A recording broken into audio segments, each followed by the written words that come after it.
Besides being a phenomenal wide receiver, one of the best in the game on the field, you're such a class act, and the work that you've done with your first down foundation and just paying it forward is so impressive, and what an honor. You're so deserving. What does that mean to you? Well, it means a great deal. I kind of just a product of my parents. I had two wonderful parents, and they still, to this day, the examples they set for me as a child are things that I still keep near and dear to my heart. And, I think so much attention is paid to guys who are not doing the right thing, and not enough attention is paid to the guys. And most of the guys are You're right. We don't right. hear those stories. So last year, or this season, coming into the season, you guys had high expectations and underachieved. It kind of reminds me of the Falcons last year.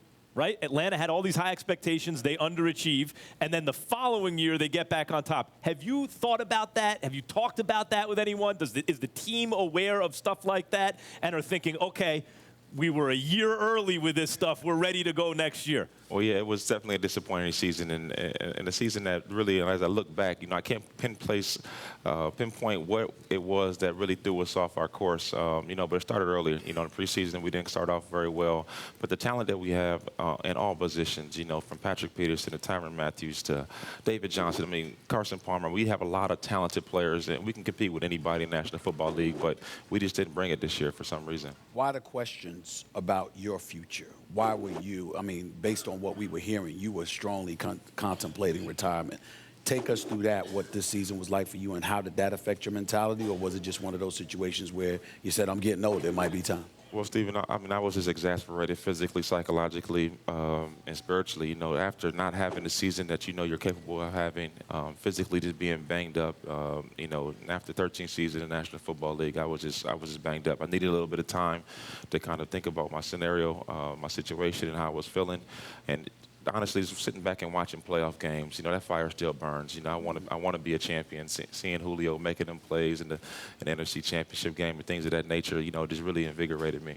Real quick, how does, when you allude to how we hear so many negative stories, but somebody like you who's done extraordinarily positive things throughout your career and just exemplified excellence on and off the field, how does a season like this affect you, particularly if a Michael Floyd gets himself in a precarious situation, if other individuals simply are not on their game off the field in terms of the focus, the dedication, and doing the right things? How does that affect somebody like you and your desire to continue to play?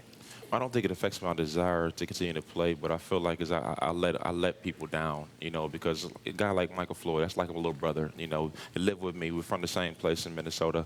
I took it personal, and so it really bothered me. But I'm really happy he landed on his feet. Yeah, so God works in mysterious ways, and I really hope that he can revitalize his career and make a big impact on Sunday to help his team, because he's a good kid. But we do make mistakes. Unfortunately, we're under the spotlight, and anything that we do is going to be magnified, and so we have to be aware of that. Larry, I want to go back to the season. Max and Stephen A. both know this.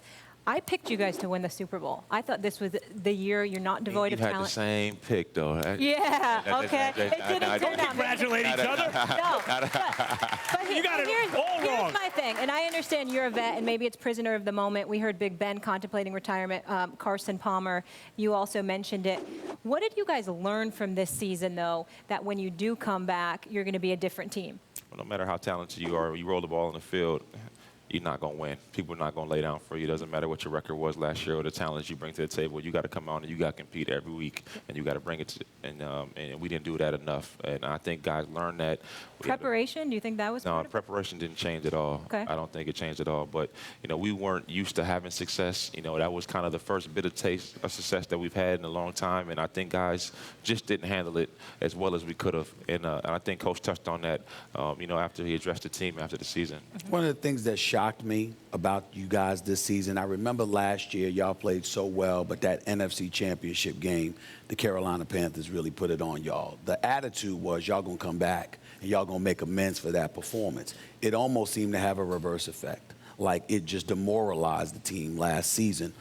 Did that play any role in the kind of season you had, the fact that y'all had lost in the NFC Championship game in the fashion that you had lost to Carolina the year before? No, Steve, I don't think that had any lingering effect. I understand it was an embarrassing loss. We didn't play well at all, but, you know, we had a great offseason. You know, we did things the same way we always have done them. You know, I honestly, it's hard to put a finger on it. You know, we just did not perform well on any phase, and, you know, it's disturbing. I'm Max Kellerman. Thanks for stopping by. Before you go, hit the button below to subscribe to our YouTube channel so you never miss a moment of me taking down Stephen A. Smith.